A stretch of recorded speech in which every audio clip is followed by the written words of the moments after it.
Hadir Bu. Butet. Hadir Bu. Isabella. Hadir Bu. Deska. Hadir Bu.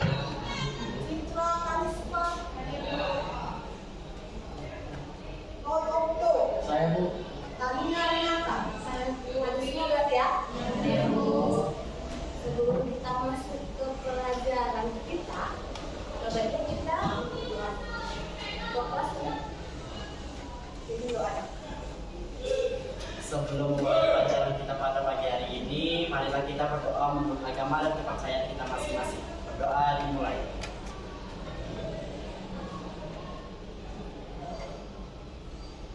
Doa selesai. Pelajaran kali ini kita akan membahas tentang algoritma pembangunan. Sebelum masuk ke materi, apa itu algoritma pembangunan? Ada yang tahu?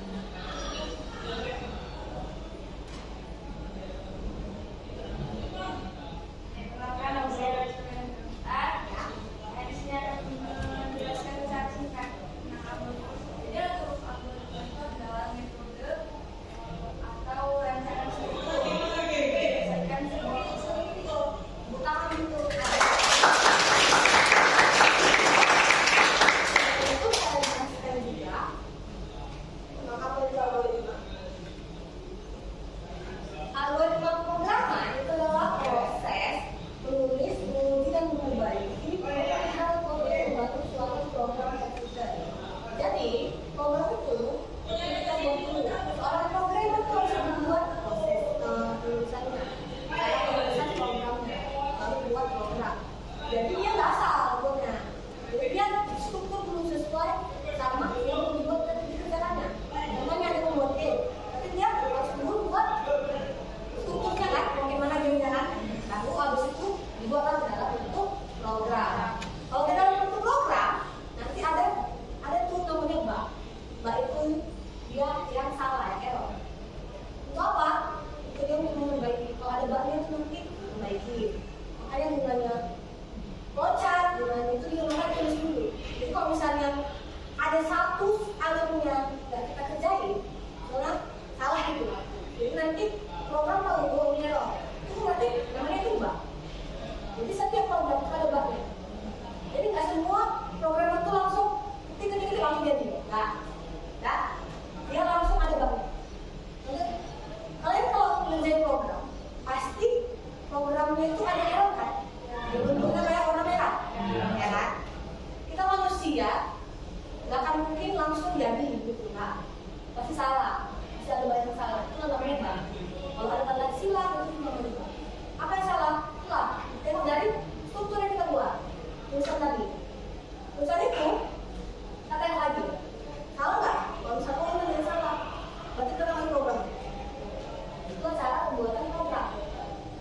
Di dalam program itu ada program bahasa C, Python, Pascal, banyak. Nah, di algoritma itu urutan langkah-langkah logis penyelesaian masalah yang disusun secara sistematis.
selesai. Ya, langsung no. Tapi kalau misalnya dia keluar, kalau misalnya kayak gini, ini apa? Ada nggak proses hidupnya? Ada kan? Ada semua. Karena peta ini diproses. Nah, sebelum saya kan jelaskan nih, coba buat ngechat dari sehari-hari selama di rumah. Siapa yang mau presentasi ke depan? Nah, kenalkan diri.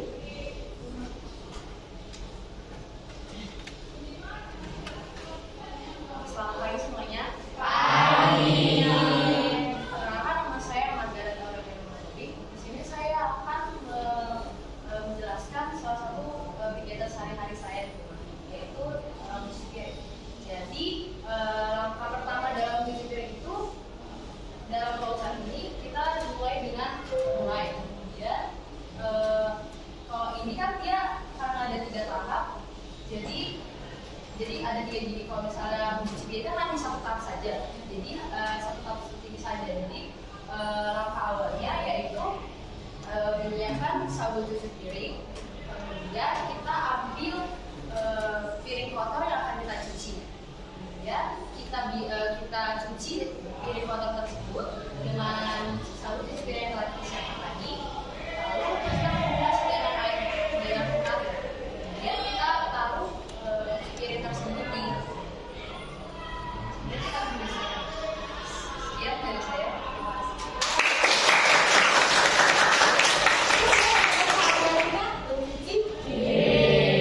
Jadi kalau misalnya dia mencuci baju gimana?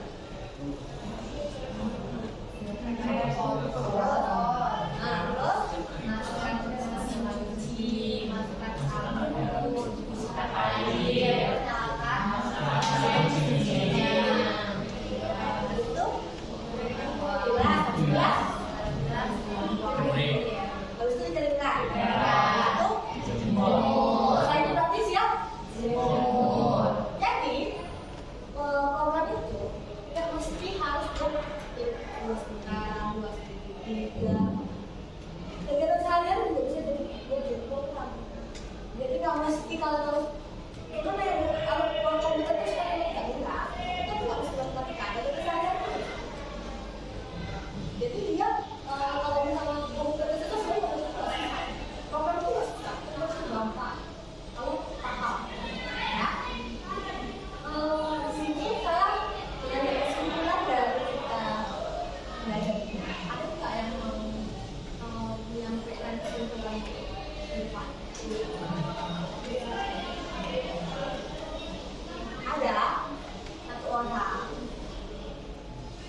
yang menunjuk. Sini kan kita belajar, itu ada belum? Ada.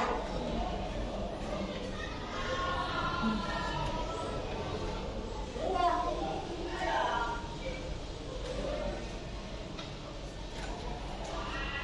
Ada. Oke. Kenapa namanya ya? Perkenalkan, nama saya Dewi Siapkan. Jadi saya akan menyampaikan kesimpulan dari pelajaran yang kita pelajari hari ini. Jadi di pelajaran kita kali ini kita kan membahas algoritma. Algoritma itu kan terbagi 2, misalnya itu pseudocode dan juga itu ada flowchart. Jadi kita itu bisa memilih di antara 2 pilihan algoritma itu untuk kita berapa nanti kita lakukan. Jadi kita bisa menggunakan bahasa kita langsung seperti pseudocode atau kita bisa memilih menggunakan flowchart seperti ini. Jadi kalau flowchart ini kita bisa menggunakan itu dalam kehidupan sehari-hari, begitu juga dengan pseudocode yang tadi. Jadi kita itu bisa menerapkan algoritma atau flowchart atau pseudocode tersebut di dalam kehidupan kita sehari-hari. Oke, terima kasih.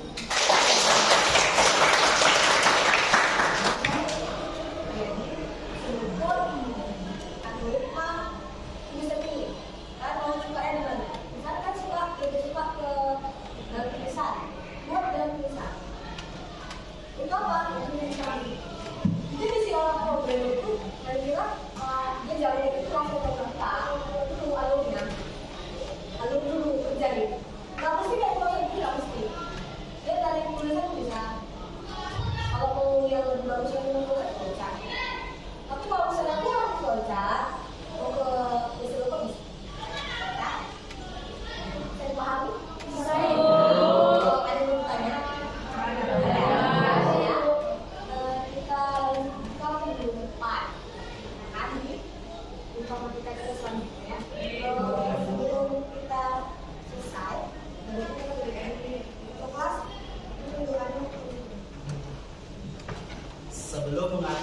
pembelajaran kita pada hari ini. Marilah kita berdoa menurut agama dan kepercayaan kita masing-masing. Berdoa dimulai.